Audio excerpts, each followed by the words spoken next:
Sophie Cunningham supporters rally in Indiana while displaying what makes America a diverse coalition of Democrats and conservatives unite to demand the WNBA keep women's sports female. A large group of female activists, moms, and concerned citizens rallied again this week outside an Indiana Fever game in support of Sophie Cunningham and keeping women's sports female. On Friday evening, just outside of the Gainbridge Fieldhouse, they made their voices heard.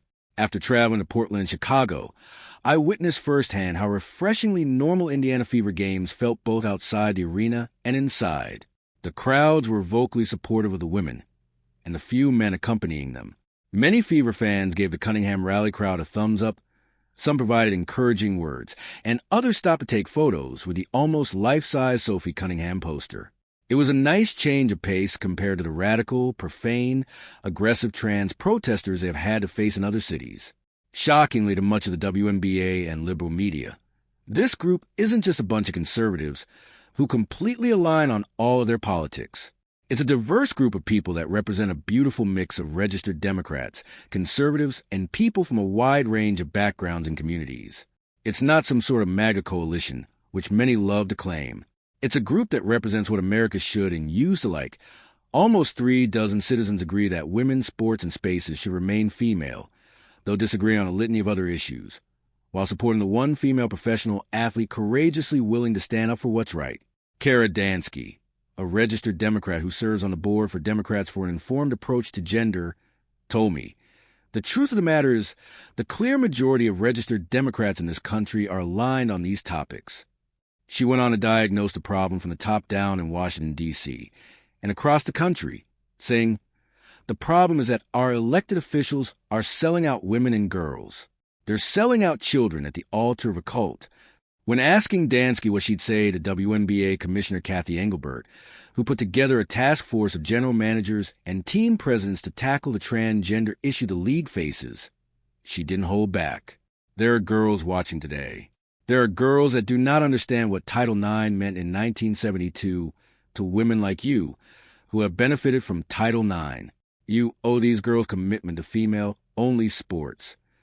A group called LGBT Courage Coalition also rallied outside the Fever versus Wings game with a gigantic sign that said, "Chemical castration isn't medicine. Save girls' sports. Save boys' bodies." LGBT Courage Coalition Executive Director Jamie Reed, who is a whistleblower from a pediatric gender center, said, "I participated in medically transitioning kids. I now work to try to stop transitions, and I think that it is incredibly tied up with the sports movement right now."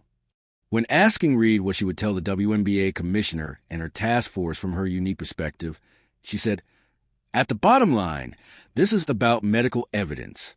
There is no good medical evidence to support the medical transition of any minor. We know at that basis, we don't have to be so wrapped up in the question of what is a woman." Reed reemphasized how this should not be addressed from a WNBA values perspective, like how the task force is said to be tackling this. But if we address it from a medical evidence perspective, we don't have to have these huge task forces. We just know medical transitions do not work. Reed finished her thought with, "This is not a liberal or a right issue. This is also not a gay or straight issue. I'm a lesbian. My entire coalition is gay and lesbians. Most Americans know that transitioning kids is not right. This is a common-sense American issue where Sophie Cunningham just said what we already knew in the Midwest." Social media influencer Becky Weiss, who has 1.2 million followers on Instagram, told me, "I've been speaking out against the extreme LGBTQ ideology, especially targeted at children." Weiss also had high praise for Cunningham. "I love what Sophie is doing, taking a stand for little girls, grown women in women's sports, because they deserve to play on a fair playing field. Boys simply do not belong. It's not controversial. It's just literally common sense." When discussing what she'd tell the commissioner, Golden State Valkyries forward Gabby Williams, Minnesota Lynx head coach Cheryl Reeve, Weiss said, "There's no such thing as a trans child. A kid only thinks they're trans if someone groomed them, or indoctrinated them to believe they are trans. Men don't belong in women's bathrooms, in women's sports, in women's locker rooms. And kids certainly don't need to have any of this in their lives." This group, which seems to grow every game they rally, is a great example on how to agree to disagree. They find common ground on a vital issue that is affecting women and girls. And yes, boys too, as Jamie Reed and her team emphasize in our conversations. Kara Dansky even believes in aspects of white privilege. I think it's nonsense. But we shook hands and are happy to link arms in the fight to protect women's sports and spaces. That's how America should be.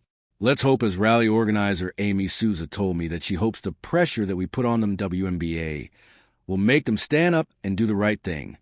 You don't need weeks or months. WNBA, the league is for females only. Just state the common sense that the vast majority of America affirms.